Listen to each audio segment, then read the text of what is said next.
Okay, so, hey Bruce. I just got done doing a little bit of knife sharpening, and I'm using my Lansky Deluxe system. I went ahead and got the stropping tool with it.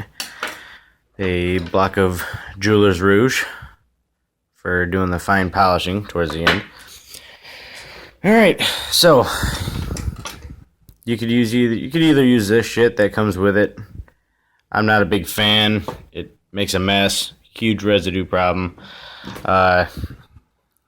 It's a World War II K-bar. I actually have a little dish over there that I just filled with water and just kind of used them as a whetstone, and it seemed to work perfectly. What I sharpened is my Buck Alfa Hunter, and if you can see, I got a nice mirror finish on that bad boy.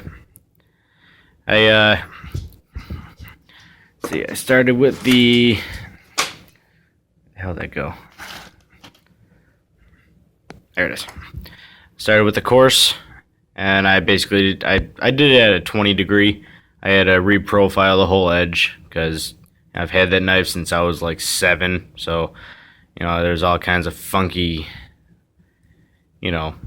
sharpening sides to it, but so I use that. Basically did that until I could feel a burr. If you run your finger along the bottom of the opposite side of what you're sharpening, you can feel a burr with your fingernail. Do that until you can feel a burr across the whole blade. If there's a spot where it's not actually catching a burr, say if you're sharpening and you'll go like that, you should be able to feel a burr catch your finger, and that tells you that spot is properly sharpened. So once you do that on both sides, then you switch over to the red. That's your coarse. Same thing, starts to feel a little bit smoother after that. The way that I do it is kind of like the guy up at Golf Customs that makes his knives. Is he goes in one angle direction like that with say the extra coarse here, and then when he switches to the red, just the regular coarse, then he will go the opposite direction. So he's kind of getting like a cross hatching effect, and it really hones in the edge, keeps it straight, keeps it so there's not any kind of weird angles going on, and plus it's easy to tell where you previously sharpened. All right, after that, then you go to your medium and your fine, and of course you switch over to your extra fine. I think it's 1,000 grit. Then after that, I went and I spent the extra $10 and I got the Strop. As you can see on almost every video where they use the Strop, you can see little nicks where you're just going too fast, and instead of only going down against the blade, you go down and accidentally catch that fucker on the way up, and you take a big chunk out of it. And so you can see there's parts and pieces missing all over there. Now I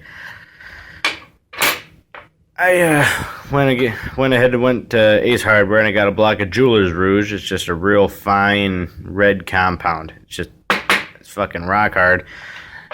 You rub that on the leather, and then when you're actually polishing, when you use the Strop and you're going in the one direction, you're polishing the edge to a razor edge, and you're not actually sharpening. You're polishing the edge, and you're straightening the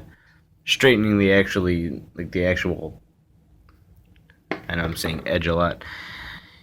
You're actually straightening the edge to make it a clean point instead of like a point and then a kink on the end or anything like that. So I don't know. It cuts really, really, really good when you're done using the extra fine grit. But if you really want to get fancy and maybe get the blue sapphire stone, which is 2,000 grit, and then you can switch to the polishing hone. But let me do a little demonstration here. Let me find a piece of paper.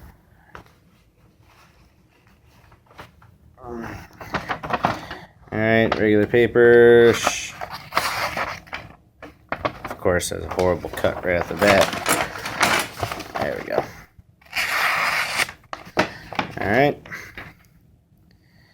Let's see if I can get this on camera. Maybe I can angle it up like that. And just shaving off a curl. You know, this thing's like a razor, so. Yep. Oh, maybe. Let me see this. A little bit better way to show you how sharp it is. Hairy ass legs.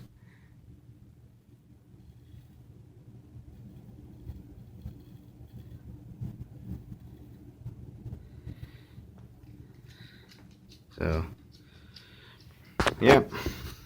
There you have it. You have any questions? Feel free to ask me. Thanks.